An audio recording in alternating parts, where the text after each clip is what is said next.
របស់កម្ពុជានិងសហរដ្ឋអាមេរិកជាពាក់ព័ន្ធនឹងពេលថ្ងៃនេះគឺយើងឃើញនាវាជើងទឹករបស់អាមេរិកមួយគ្រឿងដែលជាប្រវត្តិសាស្ត្រទៅហើយដែលមកចូលចតនៅកំពង់ផែក្រុងព្រះសីហនុនៅក្នុងដំណើរទស្សនកិច្ចរយៈពេល5ថ្ងៃជាការរឹតបន្តឹងចំណងសាមគ្គីភាពទំនាក់ទំនងជិតស្និទ្ធរវាងកម្ពុជានិងសហរដ្ឋអាមេរិកមួយបែបទៀតក៏ជាការបញ្ជាក់អាមេរិកអំពីគោលជំហរបើកចំហឈូងសមុទ្រ Pacific គឺ Indo-Pacific ដែលជាយុទ្ធសាស្ត្រគោលដៅធំរបស់សហរដ្ឋអាមេរិកតាំងពីដើមរៀងមកគឺចង់ផ្សារភ្ជាប់ទំនាក់ទំនងល្អជាមួយនឹងប្រទេសទាំងអស់នៅប្រទេសឥណ្ឌូនៅតំបន់ Indo-Pacific នេះគឺដើម្បីទប់ទល់នឹងឥទ្ធិពលរបស់ចិនផងហើយក៏សហការជាមួយចិនតែដើម្បីពាក្យថាទប់ទល់ជាមួយចិននេះគឺចង់និយាយពីការបន្សាបឥទ្ធិពលចិននៅក្នុងតំបន់ Indo-Pacific ហ្នឹងកុំឲ្យថាមានឥទ្ធិពលខ្លាំងពេកដូច្នេះនេះគឺជាកិច្ចខិតខំប្រឹងប្រែងរបស់សហរដ្ឋអាមេរិកក៏ប៉ុន្តែវាបានផលទាំងអស់គ្នាទេហើយខ្ញុំនឹងបញ្យល់រឿងនេះលម្អិតនៅក្នុងការបកស្រាយដូចតទៅបាទទីមួយគឺចំណងជើងនៃព័ត៌មានសម្រាប់រាត្រីនេះគឺបងប្អូនប្រហែលជាបានដឹងបានអានព័ត៌មានមួយថ្ងៃវាស់ល្ងាចទីទៅហើយគឺមាននាវាជើងទឹករបស់សហរដ្ឋអាមេរិកមួយគ្រឿងធំដែលនាវានេះគឺធំគួរសមដែរព្រោះអីប្រវែងបណ្ដោយនាវានេះប្រមាណជា130 ម៉ែត្របាទជានាវាដែលអាចផ្ទុកធម្មភាគចក្រនៅលើនោះបានបើសិនជាត្រូវការចុះចតហើយនាវានេះមាននាវិកមកជាមួយប្រមាណជា100នាក់ហើយជាបើតាមស្ថានទូតអាមេរិកគឺប្រចាំនៅកម្ពុជាបានរៀបរាប់ថានេះគឺស្ថានទូតអាមេរិកប្រចាំនៅកម្ពុជាស្វាគមន៍នាវាជើងទឹករបស់សហរដ្ឋអាមេរិកដែលមកបំពេញទស្សនកិច្ចនៅប្រទេសកម្ពុជារយៈពេល5ថ្ងៃហើយនេះគឺជាប្រវត្តិសាស្ត្រសម្រាប់នាវាជើងទឹកអាមេរិកដែលប្រភេទនេះនាវាបែបនេះគឺដំបូងគេដែរនៅក្នុងការដែលចុះចតនៅកំពង់ផែរៀមគឺកំពង់ផែសមុទ្ររៀមហើយបងប្អូនកំពង់ផែសមុទ្ររៀមនេះគឺជាកំពង់ផែដែលរងភាពចម្រូងចម្រាសយ៉ាងច្រើនមួយរយៈពេលកន្លងមកនេះសូម្បីតែអាមេរិកខ្លួនឯងហ្នឹងក៏ធ្លាប់ដាក់មន្ទិលការសង្ស័យថាឈូងសមុទ្រកម្ពុជាជាពិសេសនៅមូលដ្ឋានទ័ពជើងទឹករៀមគឺជាមូលដ្ឋានទ័ពដែលអាចនឹងធ្វើដើម្បីឲ្យជាមូលដ្ឋានទ័ពរបស់យោធាថៃសំទោសយោធាចិនអីចឹងទៅព្រោះអីប្រាក់ឧបត្ថម្ភដើម្បីជួយជួសជុលកែលម្អមូលដ្ឋានទ័ពរៀមនេះគឺបានប្រាក់ពីថៃសំទោសថៃជាប់មាត់ពេកបងប្អូននិយាយថាថៃប្រហែលខែជាប់គ្នាហើយសូមអធិស្ឋានគឺថាបានថវិកាពីប្រទេសចិនហើយរហូតដល់ទៅមានការថ្នាក់ជាមួយនឹងសហរដ្ឋអាមេរិកយ៉ាងសន្ធឹកដោយសារតែអាមេរិកចោទប្រកាន់ឬក៏ថាសង្ស័យថាមូលដ្ឋានទ័ពរៀមនេះគឺជាមូលដ្ឋានទ័ពដែលអាចធ្វើដើម្បីឲ្យទ័ពចិនទ័ពអីប្រើប្រាស់បានហើយជំនួយចិនច្រើននោះមានរហូតដល់ផ្កើនដល់សហរដ្ឋអាមេរិកដល់រំលាយឬក៏វាយចោលអាគារសំណង់មួយចំនួនដែលជាថវិកាឧបត្ថម្ភដោយអាមេរិកវាយចោលហើយសាងសង់ថ្មីដោយលុយចិនឯងទៀតផងជាធម្មតានៅក្នុងការទូតគឺយើងសំណង់ដែលជាលុយរបស់អាមេរិកយកទៅជួយយើងបើចង់ជួសជុលឡើងវិញអីយ៉ាងហោចណាស់ក៏ត្រូវការសុំថវិកាអាមេរិកបន្ថែមទៀតដើម្បីជួសជុលឬក៏យ៉ាងហោចណាស់ក៏ដូចថាបើវាយចោលហើយគឺដល់តែយកលុយចិនមកអញ្ចឹងទៅវាធ្វើឲ្យរូបភាពនេះមើលទៅដូចថាជាការឌឺដងអញ្ចឹងណាប៉ុន្តែមែនតើទៅបងប្អូនអានេះគឺជាសិទ្ធិសម្រេចរបស់ខាងក្រសួងការពារជាតិកម្ពុជាទេចង់យកលុយណាមកជួសជុលក៏បានដែរព្រោះអីអ្នកដែលឲ្យលុយយើងជួសជុលគឺគ្រាន់តែមានត្រូវថាប្រាក់បរិច្ចាគឲ្យសំខាន់ម្ចាស់ផ្ទះទេជាអ្នកសម្រាប់ចង់ជួសជុលអីចង់យកលុយណាក៏បានដែរប៉ុន្តែជាការទូតគឺបើយើងយកលុយអាមេរិកទៅវាយអាគារនឹងចោលហើយយកលុយចិនយកមកសាងសង់ហើយក្រោយមកមានបញ្ហាជាមួយអាមេរិករហូតដល់តែទៅស្ដារឃ្លាំងអាវុធដែលចាស់របស់អាមេរិកនឹងយកមកកំទេចចោលដើម្បីកុំឲ្យសល់អីនៅពេលដែលអាមេរិកដាក់ទណ្ឌកម្មឬក៏ថាឈប់លក់សពាវុធអីឲ្យកម្ពុជាដោយសារតែរឿងរំលោភសិទ្ធិមនុស្ស ជាតបតៃអីចឹងថ្នាក់ដឹកនាំយើងនឹងធ្វើឲ្យមានការថ្នាក់ច្រើនដែរនិយាយទៅគឺយើងធ្វើបង្ហាញអំពីភាពអស្ចារ្យខែងរែងឬក៏ក្រាន់បើឬក៏ថាបកែរបស់មេដឹកនាំខ្មែរថាមិនចោះញោមអាមេរិកហើយរឿងមិនចោះញោមអាមេរិកនេះយើងធ្លាប់ឮឲ្យដូចលោកហ៊ីងប៊ុនហៀងអីអង្គរៈកងអង្គរៈរបស់លោកហ៊ុនសែននោះគឺថាសំបីតាអាមេរិកក៏វាយដែរអត់ចាវទេបើថាតបខ្មែរយើងសំបីតាពាក់តែស្បែកជើងផ្ទាត់ក៏អត់មានចាវជាមួយអាមេរិកដែរដូច្នេះគឺយើងបង្ហាញអំពីភាពក្លាហានអង់អាចពេលខ្លះខុសរឿងដែរបាទដូចថាមាត់អត់គម្របដែរដូចថានិយាយមកហ្នឹងគឺថាឲ្យតែពីលឺឲ្យតែរួចតែពីមាត់អីអញ្ចឹងទៅតាមពិតលោកអ៊ីងប៊ុនហៀងគាត់ខឹងអាមេរិកហ្នឹងគាត់ថាមិនសូវជាខុសអីប្រហែលដែរនៅក្នុងន័យថានៅពេលដែលយើងមួម៉ៅក្តៅកាហាយគេនឹងដាក់ទណ្ឌកម្មគាត់ព្រោះអីលោកហ៊ីងប៊ុនហៀងហ្នឹងជាប់នៅក្នុងបញ្ជីខ្មៅរបស់រដ្ឋាភិបាលជាតិអាមេរិកបកកទ្រព្យសម្បត្តិពីរឿងបញ្ហារំលោភសិទ្ធិមនុស្សបញ្ហា100មុខតកតងនឹងការបំពានសិទ្ធិមនុស្សយកកងអង្គរៈហ្នឹងដល់ក្រាបពលករណែអ្នកតវ៉ាអីឡាក់នឹងឡាក់អញ្ចឹងដល់ពេលគាត់មួម៉ៅក្តៅកាហាយគាត់ម៉ៅយកទាំងអស់អញ្ចឹងគាត់និយាយចង់វាយអាមេរិកឲ្យរៀបដូចកាទេលអញ្ចឹងទៅហើយភាសាបែបហ្នឹងវាធ្វើឲ្យគេអស់សំណើចចំពោះគាត់ដែរប៉ុន្តែគាត់អត់មានទៅអៀនខ្មាស់អៀនមាត់អីទេបើតាមមើលទៅលោកហ៊ីងប៊ុនហៀងគឺថាពេញចិត្តនៅក្នុងការនិយាយវាយអាមេរិកចឹងហ្មងព្រោះភាសានេះគឺភាសាខ្មែរក្រហមគេធ្លាប់ប្រើយូរហើយនៅសម័យកុម្មុយនីសខ្មែរក្រហមគឺចក្រពត្តិនិយមគឺយើងវាយរំលាយឲ្យខ្ទេចហើយពួកខាងបរទេសនិយាយទៅច្រមុះស្រួចស្បែកសអីហ្នឹងបើខ្មែរក្រហមចាប់បានហ្នឹងគឺយកទៅចងយកទៅកាប់សម្លាប់នៅគុកទួលស្លែងហ្នឹងក៏មានអ្នកកសែតមានចង់និយាយថាមានបរទេសដែលជាជនជាតិអាមេរិកកាំងជាអីណា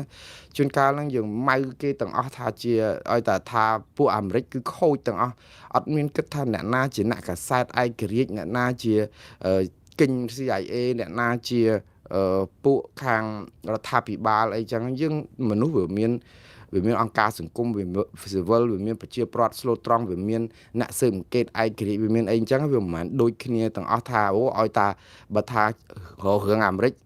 កទាំងអស់សុទ្ធតែខូចទេមិនមែនអញ្ចឹងទេដូចគ្នាដែរបើយើងរករឿងរដ្ឋាភិបាលកម្ពុជាថាប្រព្រឹត្តប្រទេសផ្ដាស់អីអញ្ចឹងមិនមែនបានន័យថាបងប្អូនខ្មែរយើងទាំង17លានអ្នកហ្នឹងសុទ្ធតែ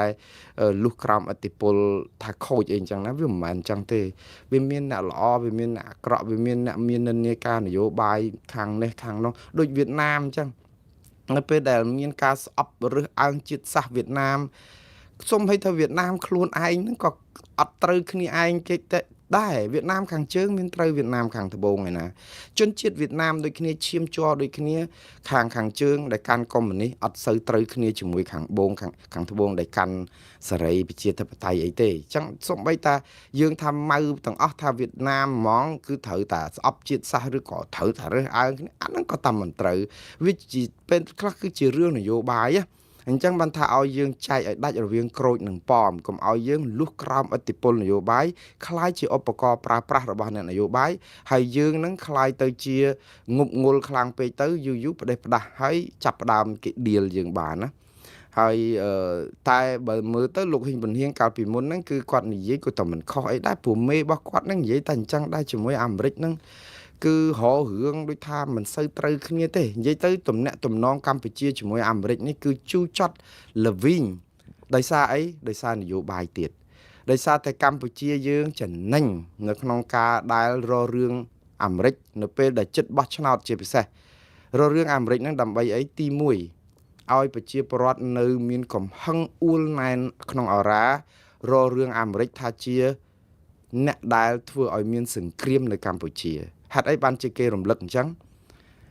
គេនឹកចោតប្រកាន់មកគឺគេមើលប្រវត្តិសាស្ត្រមកនៅពេលដែលអាមេរិកលើកបន្ទប់សេនាប្រមុខលន់នល់ឲ្យធ្វើរដ្ឋប្រហារទម្លាក់សម្ដេចព្រះបាទនរោត្តមសីហនុនៅពេលនោះឯងដែលគេចោតប្រកាន់អាមេរិកថាជាអ្នកដែលបង្កឲ្យមានភ្នក់ភ្លើងសង្គ្រាមដ៏ឆាប់សន្ធោសន្ធៅនៅប្រទេសកម្ពុជាដោយសារតែការទម្លាក់គ្រាប់រាប់លានគ្រាប់នៅលើដែនអធិបតេយ្យកម្ពុជាជាពិសេសតំបន់ស្វាយរៀងតំបន់បវត្តចុងនិយាយទៅភាគខាងកើតឈៀងទៅម្ដុំក្បែរវៀតណាមនោះដោយសារតែអាមេរិកកាលហ្នឹងទម្លាក់គ្រាប់ច្រើនសន្ធឹកហ្នឹងដើម្បីកាត់ផ្ដាច់ផ្លូវហូជីមិញដែលជាកន្លែងដែលពួកធាវគីសំទោសពួកវៀតកុងរបស់វៀតណាមខាងជើងវាយវៀតណាមខាងត្បូងពួកធាវគីនោះដែលតាមពិតវៀតណាមខាងត្បូងជាក្រុមដែលអាមេរិកគ្រប់គ្រងប៉ុន្តែដោយសារតែកម្ពុជាផ្ដាល់ដី ផ្លូវលំហូជីមិញហ្នឹងឲ្យពួកវៀតណាមខាងជើងពួកវៀតកុងហ្នឹងគឺអាចវាយវៀតណាមខាងត្បូងពីឆ្អឹងជំនីមកបានហើយដោយសារតែយកដែនអធិបតេយ្យកម្ពុជាឲ្យទ័ពបរទេសអាចជ្រៀតជ្រែកឆ្លងកាត់បានធ្វើឲ្យអាមេរិកមានដាវអាញាសឹកមួយនៅក្នុងការដែលធ្វើយ៉ាងម៉េចឲ្យខ្មែរយើងឆ្លោះគ្នាហើយឆ្លៀតឱកាសហ្នឹងគឺយកសេនាប្រមុខលន់នល់ឡើងធ្វើជាអ្នកដែលខ្លួនលើកបន្ទប់ហើយបំពាក់បំពន់យោធាសពាវុធសពបែបយ៉ាងធ្វើឲ្យទ័ពលន់នល់មានឥទ្ធិពលខ្លាំងคล้ายទៅជាម្ចាស់ប្រទេសកម្ពុជាមួយរយៈពេលខ្លីហើយអាមេរិកក៏ប្រើរយៈឱកាសនោះគឺតាមរយៈរបបសាធារណរដ្ឋាភិបាលសាធារណរដ្ឋសេនាប្រមុខលន់នល់នោះគឺទម្លាក់គ្រាប់ខ្លាំងមែនតើនៅពេលដែលទម្លាក់គ្រាប់នេះឯងដែលធ្វើឲ្យប្រជាពលរដ្ឋខ្មែរក៏ស្លាប់ច្រើនហើយអាមនោគមវិជ្ជាស្អប់អាមេរិកសក្តិភូមិហ្នឹងក៏ចាប់ផ្ដើមកើនពេលនោះឯងដែលទ័ពព្រៃខ្មែរក្រហមចាប់ផ្ដើមមានដូចថាចលនានិងកម្លាំងកាន់តែខ្លាំងទៅដោយសារអីប្រជាពលរដ្ឋក្រីក្រកសិករដែលរត់គេចពីក្របផ្លោងទម្លាក់ពីយន្តហោះអាមេរិកនេះគឺធ្វើឲ្យពួកគាត់ឈឺចាប់នាំគ្នាកែនចូលពួកខ្មែរក្រហមកាន់តែច្រើនទៅដល់ដំណាក់កាលមួយនៅពេលដែលអាមេរិកទុនដៃទុនជើងជាមួយសង្គ្រាមវៀតណាមដែលមិនអាចតដៃជាមួយវៀតណាមដែលបដូរផ្ដាច់ហើយក៏មានទាហានអាមេរិកស្លាប់ច្រើនម៉ឺននាក់ពេកនោះអាមេរិកក៏ដកថយចេញពីតំបន់ឥណ្ឌូចិនដកចេញពីកម្ពុជាទុកឲ្យរបបសាធារណរដ្ឋឬក៏រដ្ឋាភិបាលសាធារណរដ្ឋនេះគឺដួលរលំដោយមិនបាច់ច្រើនព្រោះដោយសារតែសេនាប្រមុខលន់នល់គឺមានឥទ្ធិពលដោយសារតែការជួយជ្រោមជ្រែងពីអាមេរិកក៏ប៉ុន្តែវាអកុសលនៅពេលដែលអាមេរិកចាញ់សង្គ្រាមនៅវៀតណាមអាមេរិកត្រូវដកទ័ពដកអីចេញមកអស់ដូច្នេះវានឹងទុកឲ្យដែលស្ថានភាពនេះនឹងទុកឲ្យក្រមសេនាប្រមុខលន់នល់និងទាហានសាធារណរដ្ឋខ្មែរគឺប្រឈមជាមួយនឹងក្រមខ្មែរក្រហមដែលកំពុងតែខ្លាំងមហិមាដោយសារតែស្អប់ក្រមអាមេរិកនឹងដែរនិយាយទៅស្អប់ក្រមសាធារណរដ្ឋខ្មែរដែលបានទទួលប្រាក់ឧបត្ថម្ភនិងជំនួយពីយោធាអាមេរិកដល់តែពេលយោធាអាមេរិកដកចេញទៅទ័ពសាធារណរដ្ឋខ្មែរคล้ายទៅជាជនរងថានិយាយទៅថាអាចជនរងគ្រោះគឺคล้ายទៅជាចំណីនៅក្នុងការសម្រាប់ការវាយប្រហាររបស់ទ័ពខ្មែរក្រហមអញ្ចឹងពេលដែលអាមេរិកដកចេញមកនៅពេលនោះឯងដែលកម្ពុជាចងចាំហើយកម្ពុជានៅតែប្រើពាក្យមួយថាកុំជឿអាមេរិកឬក៏កុំជឿបរទេសនោះគឺន័យអញ្ចឹងគឺន័យក្នុងន័យថាអាមេរិកបដូរផ្ដាច់ជួយកម្ពុជាតាំងពីដើមទីមកជួយសេនាប្រមុខលន់នល់អីអញ្ចឹងដើម្បីយកទីតាំងតាមពិតការដែលអាមេរិកជួយកម្ពុជានេះមិនមែនជួយកម្ពុជានៅក្នុងន័យមួយដែលថាដើម្បីប្រយោជន៍ឲ្យកម្ពុជារីកចម្រើនអីប្រមាណទេកាលពីពេលហ្នឹងបើយើងមើលបរិបត្តិគឺដោយសារតែសង្គ្រាមអាមេរិកត្រូវការកម្ពុជាដើម្បីទប់ពួកវៀតកុងឯណោះដែលកម្ពុជាកាលជំនាន់សម្ដេចនរោត្តមសីហនុប្របាទនរោត្តមសីហនុអនុញ្ញាតឲ្យវៀតកុងឆ្លងចូលនៅក្នុងដីឬក៏អាចថាចូលក្នុងដីយើងហើយយកជួយឧបត្ថម្ភជាត្រីងៀតជាអង្គជាចភ័យអីទៅទៀតអាហ្នឹងហើយដែលធ្វើឲ្យមានការថ្នាំងថ្នាក់ពីប្រជាពលរដ្ឋតកតងនឹងការរំលោភដែនអធិបតេយ្យកម្ពុជាដែលជាប្រទេសឯករាជ្យហើយកាលហ្នឹងអង្គព្រះមហាក្សត្រខ្មែរនៅពេលនោះប្រហែលជាលោកឆ្វេងយល់ថាមិនឈ្នះពួកកុម្មុយនីសទេដូច្នេះរដ្ឋកម្ពុជាឯករាជ្យឡើងឯករាជ្យនៅពេលដែលយើងបាត់ឯករាជ្យម្ចាស់ការនៅពេលហ្នឹងហើយដែលធ្វើឲ្យកម្ពុជាคล้ายទៅជាដូចថាមានបដាសារហូតប៉ុន្តែពិបាកដែរបរិបត្តិពេលនោះបើសិនជាកម្ពុជាមិនឈរជាឯករាជ្យក៏ឈរអត់ឈរជាឯករាជ្យក៏ឈរពិបាកដែរបើសារអីអាមេរិកជាប្រទេសមហាអំណាចធំណាស់ដូច្នេះនៅពេលដែលចង់វាយឲ្យវៀតណាមខាងជើងដួលរលំបានគឺទាល់តែត្រូវការកម្លាំងជួយពីខាងកម្ពុជាបើកម្ពុជាឈរឯករាជ្យក៏នៅតែមិនបានតែកម្ពុជាកាលពីពេលនោះគឺចាប់យកកុម្មុយនីសវៀតណាមជាជាងយកខាងអាមេរិកហើយសង្គ្រាមនេះគឺយើងមើលទៅគឺថាវាជូរចត់មែនតើដោយសារតែយើងคล้ายទៅជាប្រទេសនៅក្នុងភូមិសាស្ត្រនយោបាយដែលអភ័ព្វនិយាយទៅយើងចង្រៃប្រជាពលរដ្ឋខ្មែរមិនមែនថាចង្រៃទេថាវាសយខ្ញុំប្រើពាក្យចង្រៃនឹងមិនត្រូវទេវាសយដោយសារនៅជាមួយនឹងអ្នកចិត្តខាងចង្រៃហើយដល់ពេលអញ្ចឹងទៅនៅពេលដែលអាមេរិកនៅឲ្យឆ្ងាយឲ្យនាយសមុទ្រឯនេះដោយសារតែអាមេរិកកាលពីហ្នឹងគោលនយោបាយចង់វិទីឬក៏ថាសាបព្រោះអំណាចឥទ្ធិពលអាមេរិកឲ្យបានច្រើនឆ្ងាយតាមដែលអាចធ្វើទៅបាននៅតំបន់ឥណ្ឌូចិនហ្នឹងក៏ដោយហ្នឹង ទប់ទល់ជាមួយចិនទប់ទល់ជាមួយអីហ្នឹងគឺយកអាមូលដ្ឋានឥណ្ឌូចិនហ្នឹងគឺវាយឲ្យបានប៉ុន្តែជាអកុសលដោយសារតែទាហានថៃសំទោសទាហានវៀតណាមគេបដូរផ្ដាច់តែនីតិបំផុតគឺអាមេរិកត្រូវដកទ័ពអស់នៅពេលដែលអាមេរិកដកទ័ពអស់ហ្នឹងហើយដែលធ្វើឲ្យ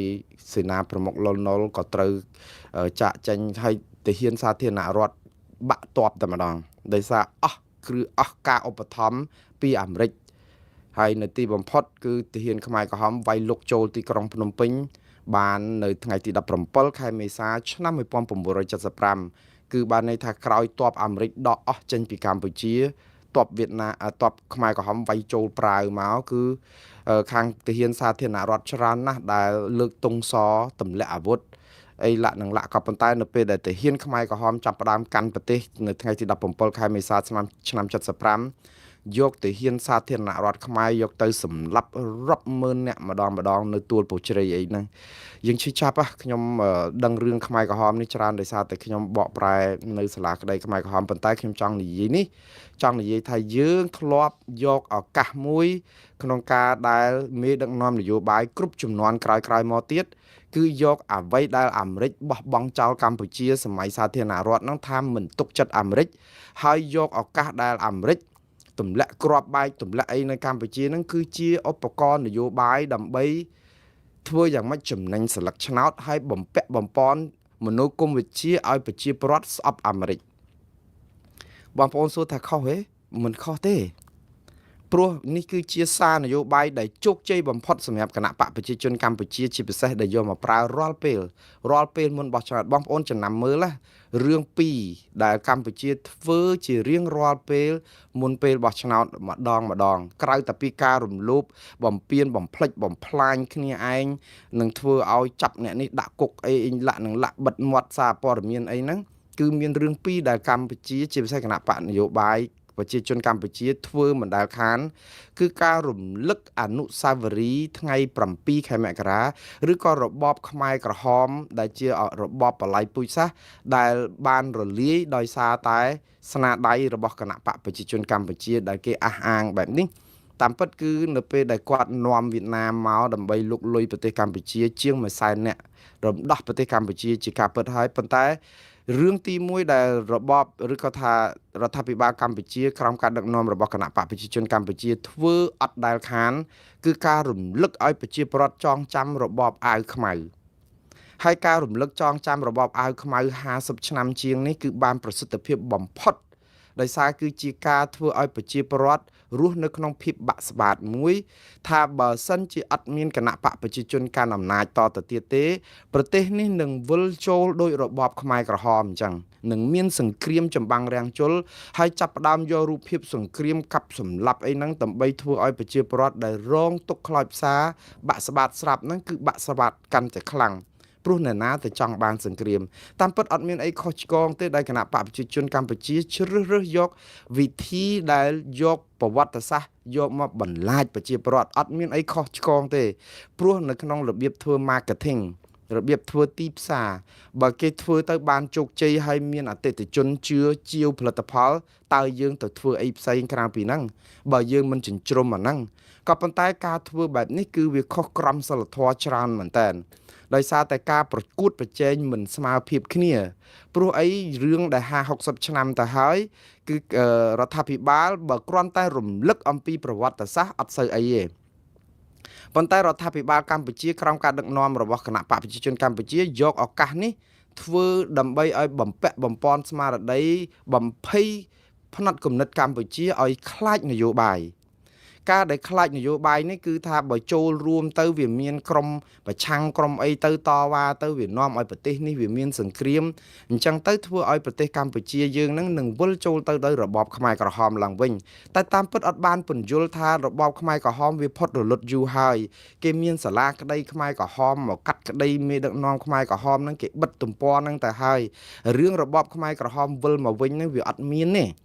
ក៏ប៉ុន្តែអ្វីដែលរបបខ្មែរក្រហមមិនវិលមកវិញខ្ញុំជឿថាវាអត់មានទេអ្វីដែលខ្លាចបំផុតគឺរបបខ្មែរក្រហមបែបលាក់បាំង ដែលថាការដឹកនាំប្រទេសមិនមែនជារបបខ្មែរក្រហមប៉ុន្តែវាអាក្រក់ជាងរបបខ្មែរក្រហមទៅទៀតអានឹងបានយើងភ័យអារឿងកាប់សម្លាប់អត់មានបាយហូបអត់មានអីហ្នឹងវាលែងមានហើយប៉ុន្តែនៅពេលដែលប្រជាពលរដ្ឋចាប់ផ្ដើមរស់នៅក្នុងរបបមួយឬក៏សម័យមួយឬក៏ការគ្រប់គ្រងដឹកនាំរដ្ឋមួយដែលមួយថ្ងៃអង្គុយភ័យគ្រាន់តែស្ដាប់វិទ្យុនេះក៏លួចងាកក្រោយឬជជែកជាមួយអ្នកនេះក៏សួរសិនថាអូឥឡូវសរសេរសារហ្នឹងសរសេរសារសុំ Telegram បានអត់សុំ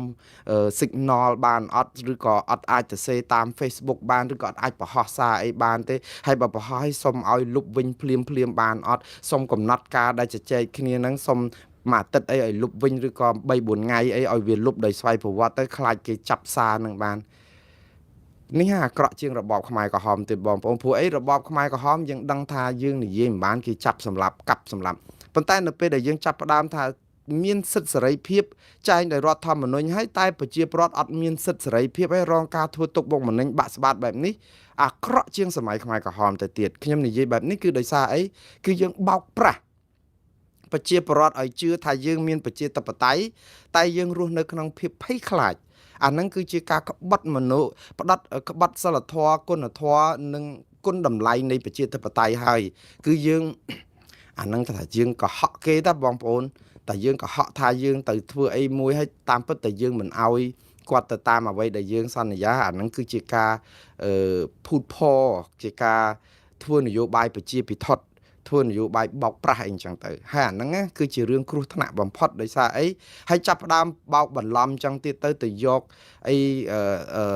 ចាប់ផ្ដើមចាប់ក្រុមណានេះមកអញ្ចឹងទៅបកអាក្រាតគេថាជាក្រុមបដិវត្តពណ៌គ្រោះក្រុមនេះបើសិនជាឲ្យដឹកនាំប្រទេសចឹងឧទាហរណ៍នឹងដូចស៊ីរីនឹងដូចយេម៉ែននឹងដូចប្រទេសស្អីដែលមានភ្នក់ភ្លើងសង្គ្រាមហើយរាល់ដងឲ្យតែខាងគណៈបកប្រជាជនកម្ពុជាឃោសនាបោះឆ្នោតគឺយកអាគារដែលបាក់បែកខ្ទេចខ្ទីថាដូចនៅអ៊ុយក្រែនដូចនៅរុស្ស៊ីដូចដែលគេឈ្លានពានតំបន់ណាដែលអាក្រក់ដែលសាហាវខូខើដែលមើលទៅគឺខ្ទេចខ្ទាំដោយសារសង្គ្រាមហ្នឹងគឺយកមកដើម្បីបន្លាចយើងមិនមែនជាការប្រកួតប្រជែងស្មោះត្រង់ទេនៅធ្វើបែបហ្នឹងគឺអសិលធម៌មែនតើដោយសារអីគឺអាហ្នឹងដែលថាយើង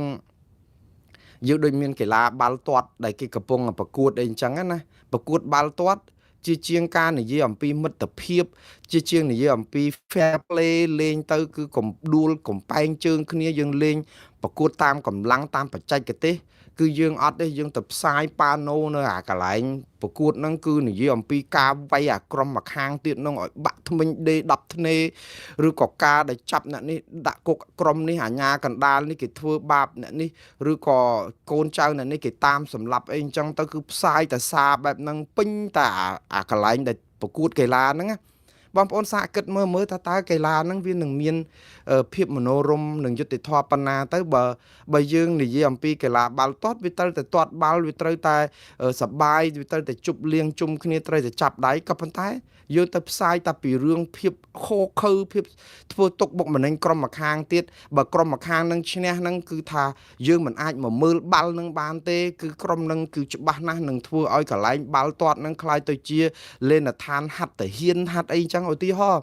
តែបងប្អូនសាកគិតមើលបើសិនជានៅក្នុងទីលានបាល់ទាត់ណាយើងនាំគ្នាប្រកួតប្រជែងបែបជាអញ្ចឹងទៅវិញហើយផ្សព្វផ្សាយព័ត៌មានដែលតាំងពី50-60ឆ្នាំមកតើវាមានសិលធម៌វាមានគុណធម៌ប៉ុណ្ណាប៉ុន្តែក្រុមម្ខាងទៀតគេបានជោគជ័យរហូតដោយសារអីប្រជាពលរដ្ឋដែលទៅមើលបាល់ហ្នឹងគឺចិត្តតែគិតថាមែនគេនិយាយនឹងត្រូវបើសិនជាក្រុមហ្នឹងបើមិនប្រក្រាបក្រុមហ្នឹងអីអញ្ចឹងទៅអាកន្លែងហ្នឹងកន្លែងហាត់តបមែនកន្លែងហ្នឹងទៅធ្វើមីទិញ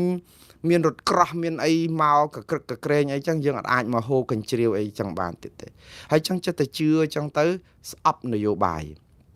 មិនស្អប់ទេខ្លាចនយោបាយឪពុកម្ដាយក៏ខ្លាចនយោបាយជីដូនជីតាក៏ខ្លាចនយោបាយបាក់ស្បាតបញ្ជ្រាបអាគំនិតបាក់ស្បាតហ្នឹងទៅកូនចៅទៀតគាត់បញ្ជ្រាបតិចតួចមធ្យមឲ្យងុំនឹងមានអ្នកណាជួយដុតឲ្យថែមឲ្យឆេះទៅដើម្បីឲ្យវានៅរស់រវើកនៅក្នុងន័យថាឲ្យតាពេលមានរឿងអីចិត្តបោះឆ្នោតអ្នកណាចូលគ្រប់គ្រងគណៈបកប្រឆាំងចាប់ដាក់គុកអស់តែបើចូលនយោបាយយើងនឹងវាចម្លែកចេះទៀតហាមកូនចៅមិនឲ្យធ្វើនយោបាយតែក្នុងការដែលធ្វើនយោបាយបកប្រឆាំងទេ ប៉ុន្តែបើចូលជាមួយគណៈបកកណ្ដាលអំណាចគណៈបកប្រជាជនខ្លួនឯងគុនចៅឯងចូលទៅអត់អីទេព្រោះអីបានការការពារនយោបាយបែបនេះគឺជានយោបាយកំចាយបោកឆ្នាំងខ្លួនឯងទេព្រោះអីយើងធ្វើឲ្យតែមានក្រុមអែបអបឡែបឡប់អាជ័យធ្លាក់ទឹកហើយអើអញ្ចឹងទៅអាជាតិសាសន៍មួយនេះវាអត់មានលំនឹងព្រោះជាតិសាសន៍ណាក៏ដោយត្រូវចាំថានៅពេលដែលយើងអត់មានតលយៈភាពអំណាចអត់មានលំនឹងមានតែក្រុមមួយចំហៀងដូចចាចៅទូកចឹងបងប្អូនសាកស្រមៃបន្តិចមើលនៅលើទូកងហ្នឹងឬក៏ទូកអុំដែលមានគ្នាចៅថាមាន100នាក់ដាក់ចំណោះទូកហ្នឹង100នាក់យើងសាកស្រមៃបន្តិចមើលនៅពេលដែលយើងមាន2ជួរមួយជួរខាងឆ្វេងមួយជួរខាងស្ដាំហើយយើងចៅទៅទិសដៅរួមមួយទៅខាងមុខដើម្បីទៅកងពាន់ទី3ឲ្យឈ្នះនៅក្នុងការប្រកួតប្រជែងប៉ុន្តែនៅក្នុងជួរចៅហ្នឹងគឺមកចំហៀងដៃនេះ50នាក់នេះគឺប្រឹងចៅឲ្យដាច់ខ្យល់ស្លាប់អានឹងខ្ញុំចង់និយាយពីគណៈបកកណ្ដាលអំណាចគេប្រឹងណាស់ព្រោះអីជោគជ័យគេនៅណាប៉ុន្តែនៅខាងស្ដាំដៃនេះដែល50នាក់ទៀតនេះប្រហាក់ប្រហែលគ្នានេះគឺនិយាយទៅគឺអត់ចៅបានដោយសារអីគេធ្វើទុកបុកម្នេញផងគេអីគេររឿងផងគេសម្លុតបំភ័យថាវាយតម្លាក់ទឹកផងប៉ុន្តែនៅក្នុងពេលហ្នឹងគឺអត់ឲ្យចៅហ្មងមិនមែនចៅទេគឺអត់ឲ្យចៅហើយដល់តែពេលអញ្ចឹង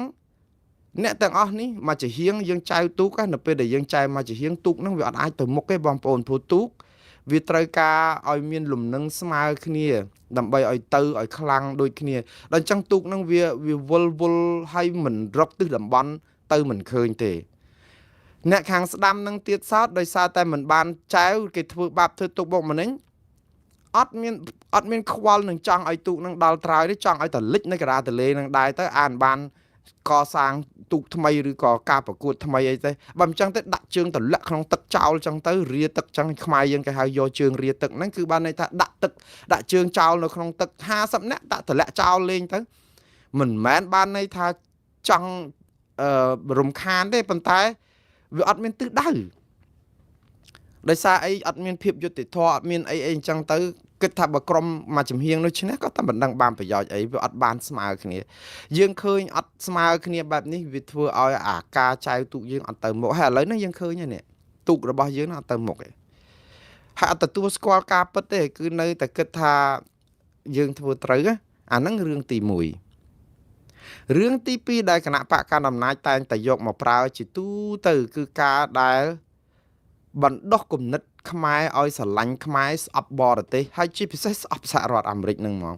យើងឃើញច្រើនលើកច្រើនគ្រាមមែនតែនពេលខ្លះសគារជាដែរខ្ញុំនិយាយត្រង់អាមេរិកនេះកុំតែស្និទ្ធស្នាលអីជាមួយប្រមាណដែរទេក្នុងន័យមួយថាអាមេរិកក៏គេគិតតែពីប្រយោជន៍គេដែរ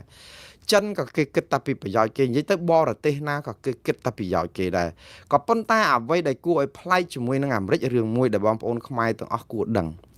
កុំស្អប់អាមេរិកតាមអ្នកនយោបាយឲ្យយើងស្អប់តែយើងត្រូវថ្លឹងថ្លែងពីបទពិសោធន៍កេងចំណេញអីពីការស្និទ្ធស្នាលជាមួយអាមេរិកវិញបងប្អូនត្រូវចំណាំណាប្រទេសទាំងអស់ស្អប់អាមេរិកគឺនៅពេលដែលប្រទេសនោះដឹកនាំតាមបែបផ្ដាច់ការដោយស្វ័យប្រវត្តិគឺស្អប់អាមេរិកហើយហេតុអីបានជាអញ្ចឹង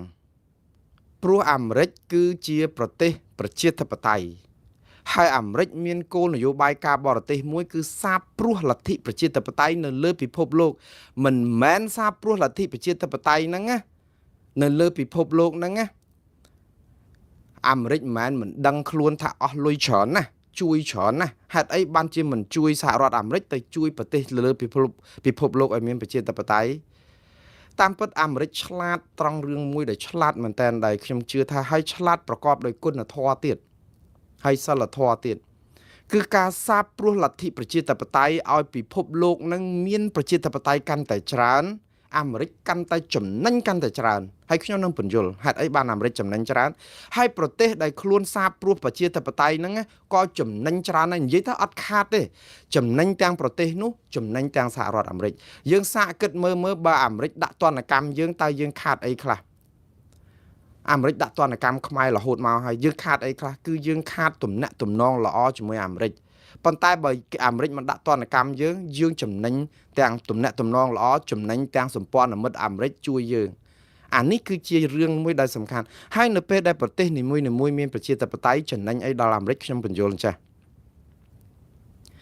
បងប្អូនត្រូវចាំថាប្រទេសប្រជាធិបតេយ្យគឺជាប្រទេសដែលបើយើងនិយាយទៅដូចថាអ្នកដែលបានទៅរៀនសូត្រចូលសាលាបានបួសរៀនខ្មែរយើងគេហៅបន្តិតនៅខ្មែរពីដើមហ្នឹងគឺថាអ្នកបានចូលសាលាបួសរៀនអីចឹងចេញមកពេលដែលសឹកទៅគេហៅបន្តិតសម័យឥឡូវគេហៅបណ្ឌិតអីចឹងប៉ុន្តែបន្តិតសម័យពីដើមនៅសម័យខ្មែរនេះតាហៅឈ្មោះបន្តិតបានមួយហើយគឺថាជឿជាក់មកថាគេបានបួសរៀនបាលីធម៌អាគួរឲ្យទុកចិត្តចេះមានសិលធម៌សុជីវធម៌តាមពុទ្ធសាសនារៀនសូត្រក្រេបជញ្ជក់ចំណេះដឹងនឹងមានគុណធម៌ក្នុងខ្លួនអ្នកណាបានបណ្ឌិតឬក៏អន្តិតនឹងមកជាគ្រួសារជាប្តីជាបងប្អូននៅក្នុងគ្រួសារគឺក្រុមគ្រួសារនឹងថ្កុំថ្កើងដោយការគោរពដោយសារតែអំណាចនៅក្នុងការដែលរៀនធម៌អាច្បាស់លាស់ទៅចេះវិន័យធម៌មានសុជីវធម៌មានសិលធម៌មានសេចក្តីថ្លៃថ្នូរមេត្តាករុណាមុទិតាអីចឹងគឺរៀនអស់ដូចគ្នាអញ្ចឹងអាមេរិកចង់ឲ្យប្រទេសប្រជាធិបតេយ្យហ្នឹងគឺដើម្បីឲ្យស្គាល់អ្វីទៅដែលជាសិទ្ធិមនុស្សនិងប្រជាធិបតេយ្យឲ្យអាការសម្រេចជោគវាសនារបស់ប្រទេសនោះគឺធ្វើដោយប្រជាពលរដ្ឋទាំងអស់មិនមែនក្រុមបកពួកណាដូច្នេះផលប្រយោជន៍នៃប្រទេសហ្នឹងគឺវាបានផលល្អដោយសុចរិតរស់ស៊ីជាមួយអាមេរិកក៏ស្រួលដែរទី1អាមេរិកមិនពិបាកនៅក្នុងការរស់ស៊ីទី2គឺប្រទេសហ្នឹងនឹងរីកចម្រើនលឿនមែនតើរីកចម្រើនដោយសារអីមានគេជួយមានអីទៅហើយនៅពេលដែលប្រទេសនឹងរីកចម្រើនដោយប្រសើរអ្វីដែលចំណេញច្រើនរបស់សហរដ្ឋអាមេរិកគឺទី1គាត់សាបព្រោះប្រជាធិបតេយ្យคล้ายទៅជាបិតាប្រជាធិបតេយ្យនៅលើពិភពលោកគេគោរពអាហ្នឹងទី1ទី2គឺប្រទេសនឹងរីកចម្រើនរស់ស៊ីជាមួយអាមេរិកស្រួលរបងប្អូនសហគិតមើលទៅរស់ស៊ីជាមួយប្រទេសក្រីក្រវាមានតែជួយហើយយកតំណែងអីទៅលក់ដូរក៏អត់ដាច់ដែរដោយសារអីវាអត់មានលុយទិញហើយចុះបើប្រទេសនឹងមានប្រជាធិបតេយ្យរស់ស៊ីប្រាក់ខែម្នាក់$2,000ផលិតផលថ្លៃរបស់អាមេរិកស្រាថ្លៃគឺក៏ឡានរថយន្តកុំព្យូទ័រ iPhone បច្ចេកវិទ្យាអាមេរិកដែលមានច្រើនសន្ធឹកដែលផលិតបានដោយគំនិតបច្ចេកវិទ្យាថ្មីដែលល្អដាច់គេនៅលើពិភពលោកគឺយកទៅក្នុង